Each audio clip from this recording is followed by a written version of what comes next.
जय हिंद। आप सभी का फिर से स्वागत है 4K टीवी स्टडीज के एक नए एपिसोड में। जैसे कि अभी हम लोग एनसीईआरटी के एमसीक्यू क्वेश्चंस का एक सीरीज चलाए जा रहे हैं, जिसपे हम लोग अब तक हिस्ट्री सब्जेक्ट का जो है ना एंशियंट हिस्ट्री को कंप्लीट कर चुके हैं। एंशियंट हिस्ट्री के जितने भी एमसीक्यू क्वेश्चन बनाए जा सकते हैं एनसीईआरटी पर आधारित, वैसे क्वेश्चन को हम लोग देख चुके हैं। अब हम लोग आज के सेशन में नए सब्जेक्ट को लेके आए हुए हैं, इंडियन पॉलिटी, मतलब इंडियन भारतीय राज्य व्यवस्था। ठीक है, उसको हम लोग एमसीक्यू क्वेश्चन पर बनने वाले सवालों को देखने वाले हैं जो एनसीईआरटी पर आधारित है। और ये भी बता दूं मैं, ये जितने भी क्वेश्चन होंगे ना, वो सारे के सारे क्वेश्चन जो ना आने वाले एग्जाम के दृष्टिकोण से इंपॉर्टेंट होगा। और जिस पैटर्न में अब क्वेश्चन पूछे जाते हैं वैसे क्वेश्चन को हम लोग देखने वाले हैं। जैसे पहले की जमाना गया, जैसे क्वेश्चन पहले पूछे जाते थे फैक्ट वाला, वैसे क्वेश्चन अब नहीं देखने को मिल रहा है। तो हम लोग को भी वैसे तैयारी नहीं करनी है। जिस तरह से अब पैटर्न है वैसे हम लोग को फॉलो करना चाहिए, है ना। तो हम लोग का मेन मकसद है एग्जाम क्वालिफाई करना और जानकारियां इकट्ठा करना। तो हम लोग ज्यादा से ज्यादा फोकस करेंगे कि ऐसी चीजें, ऐसी तैयारी करें जिससे कि हमारे एग्जाम के क्लियर भी हो जाए, उसके साथ साथ हम लोग को जानकारियां भी अच्छा खासा हो जाए। तो जैसे कि जिसमें आप एंशिएंट हिस्ट्री को जो भी अभी तक देखे हुए हैं उसको समझ में आ गया होगा कि क्वेश्चन का लेवल कैसे हैं। जो भी स्टूडेंट फॉलो किए हैं ना, वो सारे के सारे सेशन फॉलो किए हैं, क्योंकि उनको पता है कि किस तरह से क्वेश्चन पूछे जाते हैं। तो सेम उसी तरह से पॉलिटी में भी देखने को मिलेगा। पॉलिटी में और बेहतर करने की कोशिश करूंगा, मैं इसको अच्छे से एक्सप्लेन करने की कोशिश करूंगा। तो ये सीरीज आप सभी के लिए इंपॉर्टेंट होगा। और ये आज पहला सेशन था पॉलिटी के लिए, तो इसलिए मैं शुरुआती तौर पर इसको बताना उचित समझता हूं। ठीक है, तो थोड़ी सी समय लूंगा ताकि मैं अपने प्लान को बता दूं, उसके बाद आप सभी हमें फॉलो कर सकते हो। ओके, तो ये सीरीज आप सभी जरूर फॉलो करना। और मैं वैसे क्वेश्चंस को लाऊंगा जो सही में इंपॉर्टेंट है और एग्जाम में पूछे जाते हैं, है ना। अब वो जो है बचपन से जो पढ़े आ रहे हो रट्टू माल वाला, वो जमाना गया, है ना। तो हम लोग को भी कुछ अलग करना होगा। तो उसी तरह से हम लोग को तैयारी करनी है। तो चलिए हम लोग सेशन को स्टार्ट कर रहे हैं। आज हम लोग पहला सेशन को देख रहे हैं इंडियन पॉलिटी में। इंडियन पॉलिटी को हम लोग सबसे पहले जो ना मूल अधिकार को शुरू कर रहे हैं, है ना। मूल अधिकार के जितने भी एमसीक्यू क्वेश्चन बनाए जा सकते हैं वैसे क्वेश्चन को देखने वाले। देखिए, मूल अधिकार जो है ना, ये हमारे पॉलिटी में लिए काफी इंपॉर्टेंट टॉपिक है, काफी इंपॉर्टेंट चैप्टर है। आन बान शान बोले तो इसी को कहा जाता है ना। तो इसको हम लोग बहुत अच्छे से, लगभग मैं 2 से 3 सेशन इसके लिए लूंगा, क्योंकि इसमें टोटल मैं 74 क्वेश्चन ऑफ नंबर का बोल रहा हूं, मैं 74 बताऊंगा। लेकिन मैं इसके एक्सप्लेनेशन के बारे में बताते बताते लगभग जरूर है कि कम से कम 200 सवाल इससे मैं बता दूंगा। अगर ध्यान पूर्वक सुनिएगा तो आपको लगभग 200 सवाल इससे कंप्लीट हो जाएंगे, सिर्फ इस सब चैप्टर से, है ना। मूल अधिकार से मैं समझाऊंगा, क्योंकि मूल अधिकार काफी इंपॉर्टेंट है। तो मैं थोड़ा समय लेना चाहूंगा, ठीक है। जो इंपॉर्टेंट है उस पर समय देना चाहिए और आप भी दीजिए, ठीक है। तो चलिए हम लोग स्टार्ट कर रहे हैं। तो मूल अधिकार के बारे में, मूल अधिकार जो है ना भारत के संविधान के भाग 3 में है, ठीक है। ये तो पता ही होगा। इसमें टोटल 12 से 35 तक का इसमें आपका आर्टिकल दिया गया। मूल अधिकार में 12 से 35 तक का आर्टिकल इसमें समाहित है, इसको भी आपको पता होगा, ठीक है। तो ये चलिए हम लोग आगे देखते हैं। क्वेश्चन का माध्यम देखें, मैंने क्या किया है, इसमें ऐसे ऐसे क्वेश्चन है ना, आपको क्वेश्चन के माध्यम से भी आपको लगभग चैप्टर कंप्लीट हो जाएगा, बेसिक बातें आपको समझ में आ जाएगी। मैं ये दावे के साथ बोल सकता हूं, आप सभी बने रहिए, ठीक है। तो चलिए तो देखते हैं आज के सेशन का पहला सवाल। पहला सवाल में क्या कहा जाता है कि मौलिक अधिकार किसके संविधान से गृहीत किए गए थे। मतलब कि मौलिक अधिकार जो है किस देश के संविधान से लिया गया था। सिंपल तरीके से अगर पूछा जाए तो मौलिक अधिकार किस देश के संविधान से लिया गया था। आपके ऑप्शन है अमेरिका से, या आयरलैंड से, या ऑस्ट्रेलिया से, या रूस से। देखिए, क्वेश्चन इसमें पूछे जैसे जाते वैसे शब्दों पर भी ध्यान देना है आपको, है ना। ऐसे ऐसे शब्दों का आपको इस्तेमाल करना है। जैसे क्या कहते हैं, मौलिक अधिकार किसके संविधान से गृहीत किए गए हैं। तो इसका जो है ना मौलिक अधिकार जो है ना अमेरिका से लिया गया था, यूएसए से लिया गया था, है ना। अमेरिका से लिया गया था। ये आपके लिए इंपॉर्टेंट रहेगा। देखिए, अब क्या होता है स्टेट पीसीएस में लगभग अब देखोगे ना, कोई भी स्टेट पीसीएस हो, यूपीएससी में भी आपको ये एक क्वेश्चन जरूर रहता है ना। अभी रिसेंटली बीपीएससी का अभी एग्जाम हुआ था, उस पर भी आप पीटी में देखोगे तो इसमें से एक क्वेश्चन इससे था कि कौन से देश से लिया गया था। तो हम लोग को इसको जो है अच्छे से ध्यान देना है। एक क्वेश्चन तो जरूर सही हो जाएगा, है ना।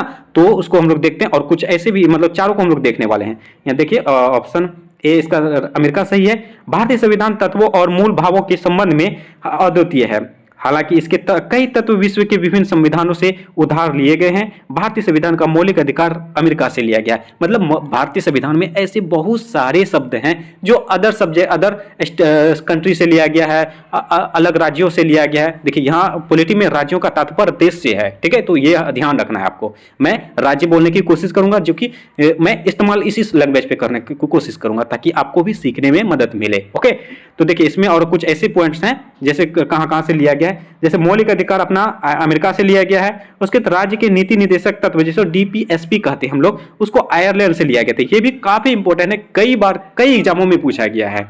तो ये संघराज्य संबंधी समवर्ती सूची जैसे ऑस्ट्रेलिया से लिया गया है, और मौलिक कर्तव्य जो है आपका पूर्ववर्ती जो है रूस से लिया गया है। ठीक है ना, ये सभी हमें ध्यान रखना। आप चाहो तो स्क्रीनशॉट ले लो, है ना, इसको देखिए स्क्रीनशॉट ले सकते हो। इसका सही जवाब क्या हो जाएगा, अमेरिका हो जाएगा। ओके, आयरलैंड के बारे में बता दिया, आयरलैंड से क्या लिया गया था, डीपीएसपी, मतलब कि राज्य के नीति निर्देशक तत्व, जो कि आपके भाग 4 में दिया गया है। मतलब कि ये आपको मैं आगे बताते चलूंगा सब कुछ, कैसे कैसे कौन कौन से भाग में क्या क्या दिया गया है। ठीक है, उसके बाद ऑस्ट्रेलिया से क्या लिया गया था, ऑस्ट्रेलिया से जो है ना असमवर्ती सूची लिया गया था। उसके बाद रूस से क्या लिया गया था, मौलिक कर्तव्य लिया गया था। ठीक है, तो इस तरह से हमारे मौलिक अधिकार कहां से लिए गए थे, अमेरिका से लिए गए थे। ये भी ध्यान रखना है आपको, है ना। चलो next question, question number 2। Question number 2 में क्या कहा जाता है, संविधान को किस धारा के अंतर्गत कोई भी व्यक्ति, ध्यानपूर्वक सुनिए, कोई भी व्यक्ति मूलभूत अधिकारों के हनन का मामला सीधे सर्वोच्च न्यायालय में उठा सकती है। मतलब कि संविधान का किस धारा के माध्यम से अगर किसी व्यक्ति का जो है मूलभूत अधिकार का हनन हो रहा है, तो वो किस धारा के अंतर्गत वो उच्च न्यायालय या सर्वोच्च न्यायालय के पास जा सकता है। तो देखिए, एक मैं नाम लेने की कोशिश करूंगा, एक रामू हो जाएगा। ठीक है, रामू और शोभा। तो मैं इसका नाम लेकर मैं एग्जांपल के माध्यम से समझाने की कोशिश करूंगा, ताकि आपको याद रहे, तब को आपके माइंड में हिट रहे। ठीक है, तो आप अगर कोई रामू हो या शोभा हो तो अपने दिल पे मत लेना, मैं समझाने के लिए इसका नाम इस्तेमाल करूंगा। जैसे देखिए, रामू जो है ना, यहाँ पे रामू था, रामू को जो है ना मतलब कि मूलभूत अधिकारों का हनन हो गया इसके पास।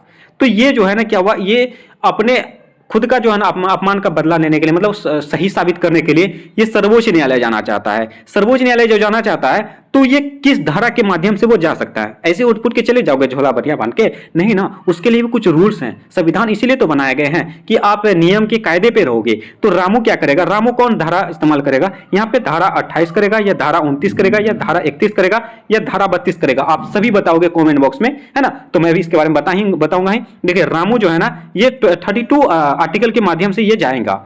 ठीक है, 32 में क्या है, ये संविधानों का उपचारों का जो है इसमें दिया गया है, संवैधानिक उपचारों का अधिकार इसमें दिया गया है। मतलब कि आपके जो है जो भी मूलभूत अधिकारों में हनन हो रहा है, जैसे आपके मूलभूत अधिकार 14 हो, 15, 16, 17, 18, 19, 20, कोई भी मतलब कि धारा के अंतर्गत आपको कोई भी प्रकार की दिक्कतें लग रही है कि नहीं ये गलत है, तो आप 32 के जो है ना आर्टिकल 32 के माध्यम से आप सर्वोच्च न्यायालय जा सकते हो, है ना। तो जैसे मतलब मूल अधिकार में आपको किसी प्रकार का हनन लगेगी, नहीं ये गलत है, तो आपके खिलाफ है, आपका हनन हो रहा है, तो आप वहां पे 32 के माध्यम से जा सकते हो। ठीक है, इसी प्रकार रामू क्या करेगा, 32 आर्टिकल उठाएगा, दौड़ के चला जाएगा किसके पास, सर्वोच्च न्यायालय के पास। तो उसके पास अगर उसका जो मांगी जो है मतलब कि सही रहेगा, तो मान्य रहेगा, तो उसको न्याय जरूर मिलेगी। ठीक है, तो ये बातें इसमें कही गई है ना।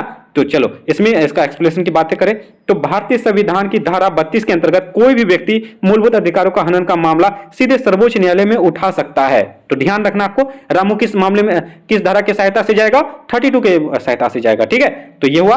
उसके next question, question number 3। Question number 3 में क्या कहा जाता है, किस अनुच्छेद के अंतर्गत कोई नागरिक मूल अधिकारों के किसी भी उल्लंघन के सीधे ही उच्चतम न्यायालय की मुकदमा पर जा सकता है। क्वेश्चन देखिए सेम है, लेकिन क्वेश्चन पूछने का और लैंग्वेज की थोड़ी सी परिवर्तन कर दिया है, आप कंफ्यूज मत होना, है ना। क्वेश्चन देखो वही है, इसमें भी कहा जाता है रामू जो है ना, या कोई नागरिक की जगह हम लोग रामू सेट करते हैं, रामू का मूल अधिकार का किसी भी प्रकार का उल्लंघन हो रहा है, तो वो सीधे कुछ उच्चतम न्यायालय किस मुकदमा पर जा सकता है, उच्चतम न्यायालय हो या सर्वोच्च न्यायालय हो, किस मामले से जा सकती है, किस अनुच्छेद के माध्यम से जा सकता है, वो अनुच्छेद 32 के माध्यम से जा सकता है ना। तो यही बातें हैं, अनुच्छेद 32 के माध्यम से वो जा सकता है। तो रामू कहां चले जाएगा, सर्वोच्च न्यायालय, उच्च न्यायालय जा सकता है किसके माध्यम से, आर्टिकल, अनुच्छेद, धारा 32, तीनों समझ गए। चलो next question, question number 4। Question number 4 में क्या कहा जाता है, निम्नलिखित में से वह मौलिक अधिकार कौन सा है जिसे डॉक्टर अंबेडकर के अनुसार संविधान का दिल कहा जा सकता है। ये क्वेश्चन काफी इंपॉर्टेंट है, यानी कि डॉक्टर अंबेडकर के अनुसार जो है ना भारत के मूल अधिकार के अंतर्गत ऐसे कौन से संविधान हैं जिसको हम लोग संविधान का दिल के नाम से जानते हैं, और इसको किसने दिया था ये भी ध्यान रखना है, डॉक्टर अंबेडकर ने दिया था। और इसको कौन से संविधान का दिया था, इसको आपको बताना है आपको। जैसे देखिए, संवैधानिक उपचारों का अधिकार, या धर्म का अधिकार, या समता का अधिकार, या स्वतंत्रता का अधिकार, बताइए इसमें क्या हो सकता है आंसर। निम्नलिखित में से कौन सा मौलिक अधिकार का जो है ना अब डॉक्टर अंबेडकर के अनुसार संविधान का दिल कहा है, तो इसके बारे में बता सकते हैं आप। इसका सही जवाब हो जाएगा आपका ऑप्शन नंबर ए। ठीक है, संवैधानिक उपचारों का अधिकार को भीमराव अंबेडकर ने संविधान का दिल कहा है, ये हमें ध्यान रखना है। संवैधानिक उपचारों का अधिकार बोले तो कितना में है, ये 32 में है, आर्टिकल नंबर 32 में है। अभी हम लोग क्या बताएं, यही तो देखे हैं, संवैधानिक उपचारों का अधिकार किसमें है, 32 में है। तो ये हम लोग को ध्यान रखना है, मूलभूत अधिकार का अंतिम आर्टिकल, ये ध्यान रखना आपको, है ना। भूल जाओगे तो देखो आपको मैं आगे बताऊंगा ये कैसे याद रखना है, मैं यहां पे बताऊंगा। ठीक है, तो आप थोड़ा सा धैर्य रखिए। तो इस प्रकार संवैधानिक जो 32 के अंतर्गत वो जा सकता है। ठीक है, तो नेक्स्ट क्वेश्चन कहा जाता है कि निम्नलिखित में से कौन सा मूल अधिकार केवल भारत के नागरिकों के लिए है। केवल, सिर्फ देखिए इसमें होता है ना, आप पॉलिटी में हर शब्दों पर ध्यान देना, कहां केवल ही लिखा है, केवल बट बहुत बड़ी बात है यहाँ पे, है ना। तो ये ध्यान रखना आपको, केवल शब्द यहाँ पे दिया गया है, केवल भारत के नागरिकों के लिए है। तो जीवन और स्वतंत्रता का अधिकार, या धर्म की स्वतंत्रता का अधिकार, या समानता का अधिकार, या अभिव्यक्ति का अधिकार, बताइए इसका क्या हो सकता है। केवल नागरिकों का, भारत के नागरिकों का अधिकार है, ये अभिव्यक्ति का अधिकार हो जाएगा। ठीक है, अभिव्यक्ति का अधिकार, ये आपका आर्टिकल नंबर 19 में इसके बारे में उल्लेख किया गया है। ओके, तो 19 में इसका उल्लेख किया गया है। देखिए अभिव्यक्ति क्या होता है, अभिव्यक्ति हो गया, वाक हो गया, इसके बारे में इसमें आर्टिकल नंबर 19 में दिया गया है। ठीक है, तो इसको हम लोग को ध्यान रखना है। तो अगर हम लोग अभिव्यक्ति या मतलब इसके बाद ये वाक और अभिव्यक्ति की चर्चा करें, जैसे देखिए होता क्या, अभी ध्यानपूर्वक मेरी बातों को सुनिए। अभिव्यक्ति की स्वतंत्रता जो है लोकतंत्र का मूल आधार है। ठीक है, ये मैं अपने मन से बता रहा हूं। ठीक है, तो ध्यानपूर्वक सुनिएगा। अभिव्यक्ति की स्वतंत्रता जो है लोकतंत्र का मूल आधार है। ओके, संविधान के भाग 3 के अनुच्छेद 19 का 1 का 3 में इसका बारे में चर्चा किया गया है। ठीक है, मतलब ए के माध्यम से इसका चर्चा किया है, आर्टिकल 19A के माध्यम से इसके बारे में चर्चा किया गया है। वाक और अभिव्यक्ति की स्वतंत्रता का उल्लेख किया गया है, जिससे हम लोग जो है ना ये समझ सकते हैं। तो हमें यह ध्यान रखना है कि ऐसे कौन से संविधान है जो केवल भारतीय नागरिकों के लिए ही है। तो वो अभिव्यक्ति की स्वतंत्रता हो गया, वाक की स्वतंत्रता हो गया,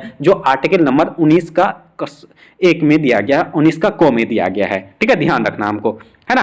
तो ये इस प्रकार हो गया। नेक्स्ट क्वेश्चन नंबर आपका हो गया 6। क्वेश्चन नंबर 6 में देखते हैं, मौलिक अधिकार निलंबित किए जा सकते हैं। यानी मौलिक अधिकार को निलंबित कौन कर सकता है, यानी कि मौलिक अधिकार में कुछ भी अगर हो जाए, तो जैसे कि आपका अनुच्छेद 14 से 32 तक के बीच में कुछ भी मतलब कि इस प्रकार हो जाएगा, तो उसको अंतिम निर्णय किसका होगा। जैसे सर्वोच्च न्यायालय हो गया, उच्च न्यायालय, वो तो करेंगे ही करेंगे। उसके बाद भी एक के पास ऐसी पावर है, ऐसी उम्मीद है, मतलब कि है, तो वो इसका मतलब रोक सकते हैं। तो वो कौन हो सकता है, राज्यपाल द्वारा, या राष्ट्रपति द्वारा, या विधि मंत्री द्वारा, या प्रधानमंत्री के द्वारा। देखिए अंतिम जो है ना, ये राष्ट्रपति के द्वारा हो सकता है, ये राष्ट्रपति निलंबित कर सकते हैं, है ना। ये आपका आर्टिकल नंबर 352 के अंतर्गत दिया गया है कि आपातकाल की घोषणा होने पर अनुच्छेद 358 के तहत अनुच्छेद 19 में उल्लेखित मूल अधिकार स्वतः ही निलंबित हो जाएंगे। ओके, तो ये हमें ध्यान रखना है। जबकि मूल अधिकारों का उन आर्टिकल 20 और 21 को छोड़कर को निलंबित करने की शक्ति राष्ट्रपति को अनुच्छेद 359 के अंतर्गत प्राप्त है, ये भी हमें ध्यान रखना है। ओके, चलो next question number 7। Question number 7 में क्या देता है, निम्नलिखित में से कौन सा मौलिक अधिकार नहीं है। मौलिक अधिकार नहीं है, देखिए मौलिक अधिकार टोटल कितने हैं, 6 हैं। पहले 7 थे, 7 में से 1 को हटा दिया गया। किसको हटा दिया गया, कमेंट बॉक्स में भरो, डालो कमेंट बॉक्स में किसको हटाया, है ना। वो आर्टिकल नंबर कितना था वो भी बताना आपको। ओके, निम्नलिखित में से कौन सा मौलिक अधिकार नहीं है, तो इसका समता का अधिकार, शोषण के प्रति अधिकार, या हड़ताल का अधिकार, या धर्म की स्वतंत्रता का अधिकार। बताइए, ये तो बहुत इजी सवाल है ना। टोटल 6 है, 6 में से एक जो है ना ऑप्शन में एक अलग दिया गया है, तो इसमें आपको ढूंढना है वही। तो इसका सही जवाब हो जाएगा ऑप्शन नंबर सी, हड़ताल का अधिकार। देखिए हड़ताल का अधिकार जो नहीं है, मूलभूत अधिकार का भाग नहीं है। चाहे हड़ताल करो या आपका धरना दे दो, ये सब नहीं करना चाहिए। ये मूलभूत का, ये हमारे संविधान का जो ना अंग नहीं है, ये हमारे मूलभूत अधिकार का पार्ट नहीं है। तो इसलिए हम लोग को हड़ताल नहीं करना चाहिए। अगर हड़ताल कर रहे हैं तो उस पर कार्रवाई की जा सकती है। धरना देंगे उस पर भी आपको कार्रवाई की जा सकती है। तो रामू चाचा नहीं जाना, ठीक है, धरना वगैरह मत करना, जब लट्टी पड़ेगा तो दौड़े घर भागोगे, तो ध्यान रखना। तो हड़ताल और ये सब चीजें जो है ना हमारे मूलभूत अधिकार, मौलिक अधिकार का भाग नहीं है। ओके, तो नेक्स्ट क्वेश्चन देखिए, यहाँ पे अब मैं चलो आ गया मजे वाला। ठीक है, इसको मैं आपको याद कराने का ट्रिक बताता हूं। ठीक है, मैंने क्या बताया था आपको एग्जांपल पे, रामू और शोभा को लेके मैं इसको याद करा रहा हूं। ध्यानपूर्वक सुनना, कंफ्यूज हो जाते हो ना आप लोग कि इसके बाद क्या आएगा, इसके बाद क्या आएगा, इसमें कितना था, इसमें कितना था, उसके बारे में बता देता हूं। देखिए सबसे पहले समता का अधिकार, रामू और शोभा, ठीक है, वो 18 साल से छोटे हैं। छोटे हैं मतलब कि 18 साल से पहले जो हैं वो होता क्या है, मैं तो बच्चा हूं यार, मेरे अंदर मेरे मतलब रामू के पास जो है ना, रामू का जो है ना ऊपर किसका दबाव रहेगा, उसके बापू जी का, है ना, कि बापू जी लठिया मार के बोलेंगे जा स्कूल, नहीं जाएगा तो खाना नहीं मिलेगा, भाग घर से, है ना। तो वो समता हो गया, मतलब कि वो किसी के अंतर्गत आ जाएगा, हमारे यहाँ पे संविधान में आ जाएगा राज्य के अंतर्गत, ठीक है, राज्य के द्वारा बनाया जाएगा। तो जो 18 साल से छोटे हैं मतलब कि किसी के अंतर्गत हैं, जैसे यहाँ रामू किसके अंतर्गत हैं, अपने बापू के अंतर्गत हैं, उसी प्रकार 14 से 18 जो है हमारे देश में सारी चीजें दी गई है जो देश के राज्य के अंतर्गत दिया गया है, ठीक है, परिभाषाएं हो गई, उसके बाद आपका ये सब चीजें हैं, है ना। तो समता का अधिकार हो गया, रामू हो गया। उसके बाद क्या हुआ, रामू जैसे जैसे 18 साल क्रॉस किया, 18 साल जैसे उसका डेट ऑफ बर्थ में 18 साल पूरा हो गया, बापू को बोलता है, बापू मैं 18 साल का हो गया, है ना, मैं आजाद हो गया, मैं स्वतंत्र हो गया। मतलब होता क्या है, देखो 18 से साल, अब मोटिवेशन के वीडियो में भी सुनते होंगे, जो 18 साल से 22 साल के बीच में जो तपेगा वही हंसेगा, वही खुश रहेगा। उसी प्रकार ये रामू हो गया क्या, 18 साल क्रॉस कर गया तो वो स्वतंत्र हो गया। बापू बोल दे कि पढ़ने जा, बापू मैं 18 साल का हो गया, मैं वोट देने का अधिकार भागीदार बन गया, तो वो स्वतंत्र हो गया, है ना। तो 14 से मतलब 19 से 22 तक, 22 साल तक वो स्वतंत्र हो गया। उसके बाद देखिए शोषण के विरुद्ध अधिकार, शोषण के विरुद्ध अधिकार मतलब कि जैसे ही 22 साल के बाद जो होता है ना, तो उसके में बुद्धि आने लगती है, फ्यूचर के बारे में सोचने की क्षमता आने लगती है कि क्या करूं क्या ना करूं।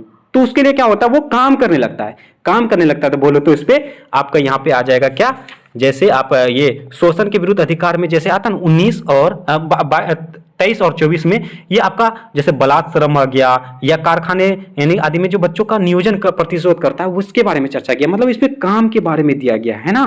तो ध्यान पूर्वक देखो, पहले 18 साल से बचे वो बच्चे थे जो कि बाबू के अंतर्गत था, कौन, रामू। उसके बाद स्वतंत्र हो गया, 18 साल के बाद वो स्वतंत्र हो गया, है ना। उसके बाद वो 23 साल के बाद जो उसके मतलब कि काम काज करने की सोचने वाले प्राणी बन गया कि नहीं मैं काम करना पड़ेगा, मुझे नहीं करूंगा तो मेरी जो शोभा आएगी उसको क्या करूंगा, कैसे क्या खिलाऊंगा पिलाऊंगा, तो ये भी टेंशन था। तो कामगार इस पे आ जाएगा, है ना। उसके बाद आ जाएगा धर्म की स्वतंत्रता का अधिकार। धर्म की स्वतंत्रता का अधिकार कैसे आ जाएगा, जैसे ही को रामू 25 साल का हुआ, बापू मैं 25 साल का हो गया, मुझे शोभा से ब्याह करा दो, है ना। तो इसमें आ जाएगा शादी विवाह की चर्चाएं हो जाएगी, चर्चाएं हो जाएगी, मतलब कि वो जाति धर्म के बारे में भी सोचने लगेगा कि शोभा किस जाति की है, रामू किस धर्म का है, सही में है या नहीं है, साथ मिल सकता है या नहीं है, कुंडली मिलाएगा, ये मिलाएगा वो मिलाएगा, ये मतलब ये धर्म के से स्वतंत्रता का अधिकार हो जाएगा, ये है ना। कितना अच्छा बता रहा हूं।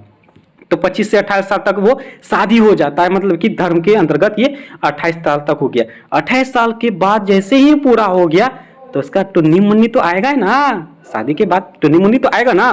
टुन्नी मुन्नी का जैसे आने के बाद जो है ये संस्कृति और शिक्षा, उसके सिर पे टेंशन आ गया कि मेरी टुन्नी मुन्नी जो आ गया उसके किस तरह से कल्चर दिया जाए, किस तरह से संस्कृति दिया जाए, किस तरह से शिक्षा दिया जाए, है ना। तो वो 29 से 30 साल तक लगभग ऐसे ही होते हैं, ऐसे करते हैं। शोभा और रामू दोनों सोचते हैं कि अपने टुन्नी मुन्नी को किस तरह से परवरिश दिया जाए, किस तरह से कल्चर पे रखा जाए, किस तरह की शिक्षाएं दी जाए, हिंदी मीडियम, इंग्लिश मीडियम वगैरह वगैरह, है ना। तो ये याद रख सकते हो कि आपका संस्कृति और शिक्षा का आकार जो है 29 से 30 में आएगा। क्लियर कर दे रहा हूँ, कचरा हो गया। उसके बाद आपका लास्ट में आ जाएगा, जैसे देखिए 31 जो था ना, ये बीच में 31 नहीं दिखा ना, वो 31 जो था वो संपत्ति का अधिकार था। जैसे मैंने आपको बताया था 7 मूलभूत अधिकार है, उसमें से एक हटा दिया गया, 6 बचा, यही इसी को हटाया गया था, संविधान का अधिकार, संपत्ति का अधिकार को हटा दिया गया, ठीक है। वो कहाँ रख दिया गया, वो 44वें संविधान संशोधन के माध्यम से 300 के क में रख दिया गया है, तो उसको मैं आगे चर्चा करूंगा। तो लास्ट में आ जाएगा संवैधानिक उपचारों का अधिकार। ये सब टेंशन जैसे ही रामू और शोभा का खत्म हुआ तो थोड़ा रिलैक्स होता है, भाई चल ठीक है अब, है ना। तो मतलब इस तमाम चीज़ों का जो है ना सोल्यूशन इसी में है। तो ये उम्मीद करता हूँ आपको ये याद रहेगा, है ना।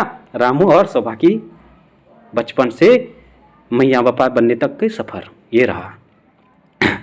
चलो नेक्स्ट क्वेश्चन हम लोग देखते हैं। क्वेश्चन नंबर आपका हो जाएगा 8।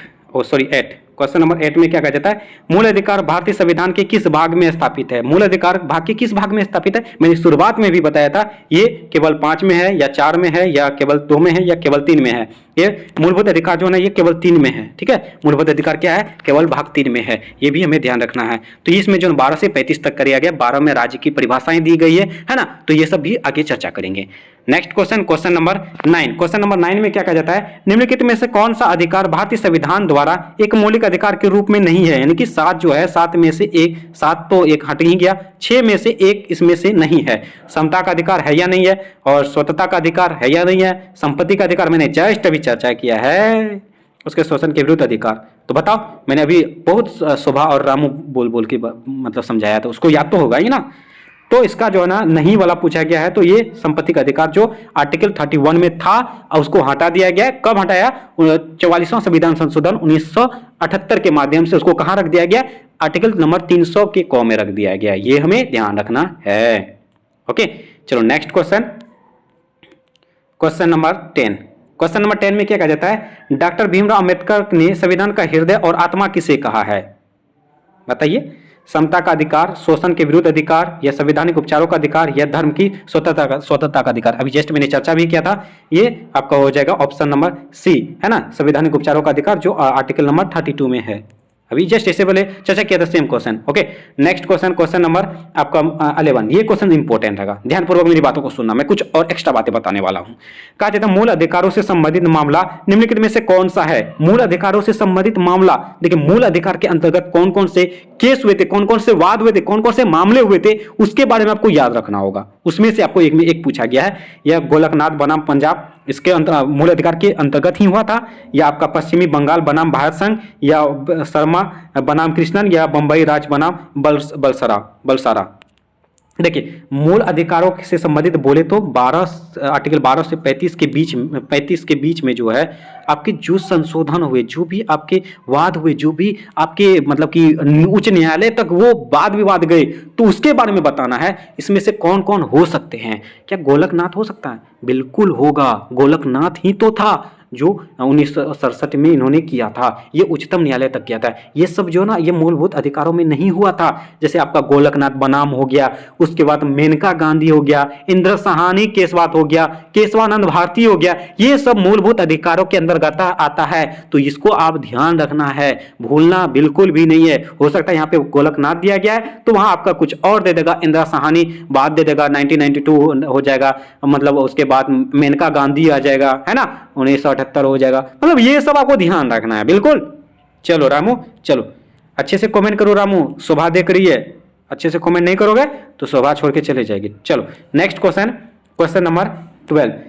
निम्नलिखित में से मूल अधिकारों का संरक्षक कौन है। मूल अधिकारों का संरक्षक कौन है।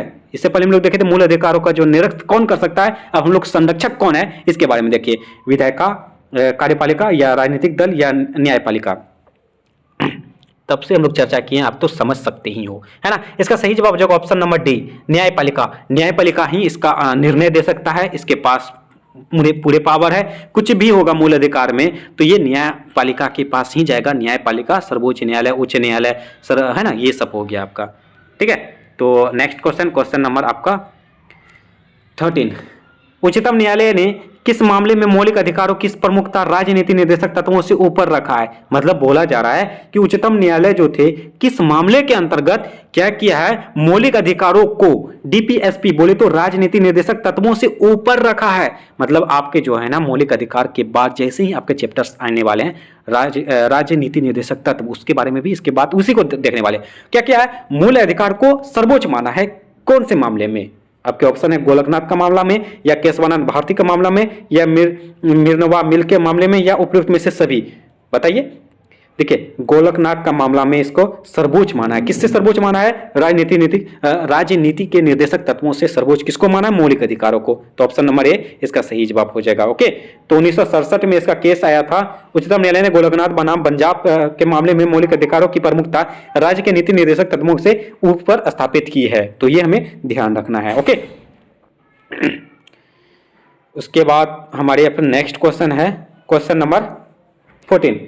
भारत के संविधान के निम्नलिखित में से कौन अनुच्छेद में उपबंध है कि 14 वर्ष से कम उम्र के बच्चे किसी बालक को किसी कारखाने या खान के काम करने के लिए नियोजित नहीं किया जाएगा या किसी अन्य परिसंकट नियोजन में नहीं लाया जाएगा। मतलब सीधे तरीके से आपको पूछा जा रहा है ऐसे कौन से संविधान के अनुच्छेद में लिखित है कि जो 14 साल के जो बच्चे हैं उसको जो है वो काम नहीं कर सकते, उसको काम करने से रोका जा सकता है, वो जबरन काम नहीं करा जा सकता है। इसके बारे में बताना है। आप सोचो, याद करो याद करो याद करो, क्या याद करो?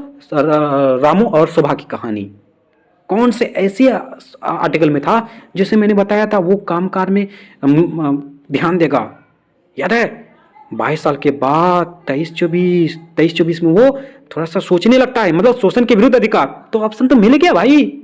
सोचो, इसी तरह से याद करना हमें। कैसे ही बताया मैंने, हम लोग को यहाँ उम्र के काम, बच्चों को काम, मतलब काम किस में हम लोग लाए थे? अरे रामू जब 24 साल का हुआ था ना, 22 साल के बाद जो 24-25 साल का हुआ था, 23-24, तो उस समय वो काम का झंझट था उसके पास, सोचता था। उसके 25 में तो शादी कर लिया, धर्म आ गया था, तो मतलब 23-24 आ गया। 23-24 ऑप्शन में है या नहीं है? तो 24 है। देखा, इसी तरह से हम लोग को हंसी मजाक में तैयारी करना है। बोलो रामू। तो नेक्स्ट क्वेश्चन नंबर आपका 15। ये क्वेश्चन आपको सीडीएस 27 में पूछा गया, 2017 में, है ना। निम्नलिखित में से कौन सा सही है? कौन सही वाला पूछा जा रहा है? अधिकार नागरिकों के विरुद्ध राज्य के दावे हैं। नागरिकों के विरुद्ध? ओ माय गॉड, नहीं। उसके अधिकार के विशेष अधिकार है जो किसी राज्य के संविधान में समाविष्ट है। नो। उसके अधिकार जो है राज्य के विरुद्ध बोल रहा है। हाँ, नागरिकों के दावे हैं, बिल्कुल ये हो सकता है। नेक्स्ट देखते हैं। अधिकार अधिकांश लोगों के विरुद्ध कुछ नागरिकों के विशेष अधिकार है। नहीं, ऑप्शन नंबर सी इसका सही जवाब है ना। ऑप्शन नंबर सी इसका सही जवाब हो जाएगा। अधिकार जो है राज्य के विरुद्ध नागरिकों के दावे हैं, इसका यही सही जवाब हो जाएगा। चलो next question number 16। Question number 16 भी ये सीडीएस 2017 में पूछा गया है ना। तो कहा जाता है भारत के संदर्भ में निम्नलिखित में से कौन सा अधिकारों और कर्तव्यों के बीच सही संबंध है? मतलब कि मौलिक अधिकार और मौलिक कर्तव्य के बीच जो सही संबंध बताना है। तो मौलिक अधिकार तो अब लोग चर्चा ही करें, मूल कर्तव्य कौन सा जगह? जैसे आपका जैसे राष्ट्र के हित में जैसे झंडा हो, तिरंगा हो, या किसी भी प्रकार का वो हनन नहीं कर सकता, मतलब उसका विरोध नहीं कर सकता, जला नहीं सकता है, तो मौलिक कर्तव्य के अंतर्गत आएंगे। मतलब मौलिक कर्तव्य के बारे में भी चर्चा करेंगे आगे, है ना। तो इसके बारे में हम लोग देखते हैं। इसमें टोटल मौलिक कर्तव्य में टोटल 11 भाग दिए हैं, जो 11 भाग में उसमें से एक नहीं होगा, वही सब बताना आपको, ठीक है। इसका सही संबंध आपको बताने के लिए कहा जा रहा है। हम लोग आगे चर्चा करेंगे मौलिक कर्तव्य में, ओके। तो अधिकार कर्तव्य के साथ सहसंबंधी है, अधिकार कर्तव्यों के साथ सहसंबंधी है, ये आपका यही तो सही हो जाएगा, है ना। ऑप्शन नंबर ए तो ही सही है, अधिकार कर्तव्यों के साथ सहसंबंध है, ओके। ऑप्शन नंबर ए इसका सही जवाब हो जाएगा। नेक्स्ट क्वेश्चन नंबर 17, है ना। क्वेश्चन नंबर 17 में क्या कहा जाता है कि धर्म आदि के आधार पर विभेद का प्रतिषेध भारत के संविधान का अनुच्छेद 15 एक मूल अधिकार है, सॉरी, जिसे इसके अधीन वर्गीकृत किया गया है। मतलब ये सीधे तरीके से पूछा जा रहा है, धर्म आदि के आधार पर विभेद का प्रतिषेध जो है ये भारत का संविधान 15 जो है ये किसके अंतर्गत है? याद करो 15 बोले तो 18 से छोटा है, मतलब रामू अभी आजाद नहीं हुआ है, वो किसके अंतर्गत है? बापू के अंतर्गत है। बापू कहा था, किसमें था? समता का अधिकार था। समता का अधिकार कहाँ है? यहाँ पे तो है ना। देखा, तो ये ट्रिक आप अपनाओ, ओके। तो समता का अधिकार में आर्टिकल 15 आ जाएंगे, तो ऑप्शन नंबर डी इसका सही जवाब हो जाएगा, ठीक है। तो इसमें वही है 14 से 18 समता का अधिकार, जो 15 पूछा गया था इसी में तो आ गया समता का अधिकार। उसके 23 से 24 शोषण के विरुद्ध अधिकार, 25 से 28 धार्मिक स्वतंत्रता का अधिकार, 29 से 30 संस्कृति तथा शिक्षा संबंधी अधिकार, ओके। नेक्स्ट क्वेश्चन आ जाएगा आपको क्वेश्चन नंबर 18। क्वेश्चन नंबर 18 में क्या कहा जाता है? देखिए, निम्नलिखित वक्तव्यों पर ध्यान दीजिए। किसी को राष्ट्रगीत गाने के लिए बाध्य नहीं किया जा सकता है। क्योंकि नहीं कर सकते हैं? इसके वाक स्वतंत्र और अभिव्यक्ति स्वतंत्रता के अधिकार का उल्लंघन होगा। मतलब इसमें जो है ना, ये आर्टिकल नंबर 19 में दिया गया है कि आपको जो है ना वाक, मतलब कि आपको बोलने के लिए और अभिव्यक्ति की स्वतंत्रता मिलेगी, और ये अनुच्छेद नंबर 19 में दिया गया। हम लोग पहले भी चर्चा कर चुके हैं अभिव्यक्ति के बारे में, है ना। तो ये बिल्कुल सही है। इसके माध्यम से आपको जबरदस्ती आपको फोर्स नहीं कर सकता है किसी को कि आप जो है ना राष्ट्रगीत गाओ ही गाओ, तो ये बाध्य नहीं होगा, ठीक है। तो ये सही है, अधिकार का उल्लंघन होगा इस प्रकार, तो एक सही है। उसके बाद इसके अंतरकरण की ओर धर्म के आवाज के रूप में आचरण और प्रचार करने की स्वतंत्रता के अधिकार का उल्लंघन होगा, ये भी सही है। उसके बाद राष्ट्रीय गीत गाने के लिए किसी को बाध्य करने वाला कोई भी विधि उपलब्ध नहीं है, मतलब कि भारत के संविधान में राष्ट्रीय गीत को गाने के लिए प्रेशर डालने के लिए ऐसा कोई भी उपबंध तैयार नहीं किया गया है जिससे कि उस पर फोर्स डाल सके, दबाव डाल सके कि नहीं आपको करना ही होगा, आपको गाना ही होगा, आपको बोलना ही होगा, ठीक है। तो इस प्रकार हम लोग इस प्रकार देखें तो तीनों के तीनों सही हैं। तो इसमें क्या कहा जा रहा था, ए और दो सही है, सही वाला पूछा जा रहा है, ये तो है ही। 1, 2 और 3 सही है, यहाँ पे तीनों के तीनों सही है। Option number C, option number C में तीनों के तीनों सही दिए गए हैं, ठीक है। ऑप्शन नंबर सी इसका सही जवाब हो जाएगा। नेक्स्ट क्वेश्चन, क्वेश्चन नंबर 19, कहा जाता है भारत में रहने वाला ब्रिटिश नागरिक दावा नहीं कर सकता है, यानी भारत में जो भी रह रहे हैं ब्रिटिश नागरिक वो क्या दावा नहीं कर सकते। हमारे और जो ब्रिटिश व्यक्ति यहाँ पे नागरिक हैं, यहाँ पे हम दोनों में कुछ तो डिफरेंट होगा ना, कुछ तो अंतर होगा ना। हम भारतीय हैं, भारतीय नागरिक हैं, है ना, तो वो ब्रिटिश है, वो यहाँ रह रहे हैं, तो उसमें क्या डिफरेंट होगा। व्यापार और व्यवसाय की स्वतंत्रता के अधिकार का, या विधि के समक्ष समता का अधिकार का, या जीवन और व्यक्तिगत स्वतंत्रता की सुरक्षा का अधिकार, या धर्म की स्वतंत्रता का अधिकार। बताइए इसका क्या हो सकता है। देखिए इसका सही जवाब हो जाएगा ऑप्शन नंबर ए, व्यापार और व्यवसाय की स्वतंत्रता के अधिकार का, ठीक है। भारत में रहने वाला ब्रिटिश अधिकार क्या हो सकता है, ऑप्शन नंबर ए इसका सही जवाब हो जाएगा। ये भारतीय संविधान के अनुच्छेद 15, 16, 19 और 30 भारतीय नागरिक के साथ साथ अन्य नागरिकों पर भी लागू होता है, जबकि अनुच्छेद 19(1) का जी के अंतर्गत व्यवसाय तथा व्यापार करने की स्वतंत्रता सिर्फ भारतीय नागरिकों को प्राप्त है ना। तो ये हमें क्या करना है, ध्यान रखना है। देखिए 19 में जो ना टोटल जी तक है, जी में जो है ना आपको मैं बता दे रहा हूँ, ध्यानपूर्वक सुनिएगा। 19(a) का ए में जो है ना, 19(a) का एक ए में आपका ए में आ जाएगा जैसे कि अभिव्यक्ति और वाक की स्वतंत्रता, ओके। बी में आ जाएगा आपका हथियारों के बिना शांतिपूर्ण सम्मेलन, कोई भी सम्मेलन करेंगे तो वो हथियारों के बिना होनी चाहिए। उसका तो 19 का सी में आ जाएगा आपका यूनियन एवं संघ की सहकारी संस्थाएं, ठीक है। उसके बाद डी में आ जाएगा समूचे भारतीय क्षेत्र में मुक्त आवागमन, है ना। उसके बाद ई में जो है आपका आ जाएगा भारतीय क्षेत्र के जो निवास कर रहे हैं ना उसमें बस जाने का अधिकार हो जाएगा। उसके बाद क्या हुआ था, देखिए ये ध्यान रखना। उसके बाद ई के बाद क्या आता है, ऐप, है ना। ऐप को क्या किया था, ऐप को हटा दिया, जो संपत्ति अर्जित कर रहा था और विक्रय का अधिकार को इस संविधान से जो ना ऐप से हटा दिया गया है, ओके। मूल अधिकार से क्या किया, हटेगा, संपत्ति के अधिकार को ही हटा दिया गया। आप कहीं भी देखो ये 19(1) का ऐप में जो है ना ये संपत्ति के अधिकार के बारे में चर्चा किया था, इसलिए इसको हटा दिया गया है। उसके ऐप के बाद जी आ जाएगा, यहाँ जी ही है, जी के बारे में आपका व्यवसाय के बारे में दिया गया है। व्यवसाय बोले तो व्यापार हो गया, वाणिज्य हो गया, वृत्ति हो गया, व्यवसाय हो गया, ये सब चीजें इसके अंतर्गत आ जाएंगे, ठीक है। तो इस प्रकार ये ऑप्शन नंबर ए इसका सही जवाब हो जाएगा।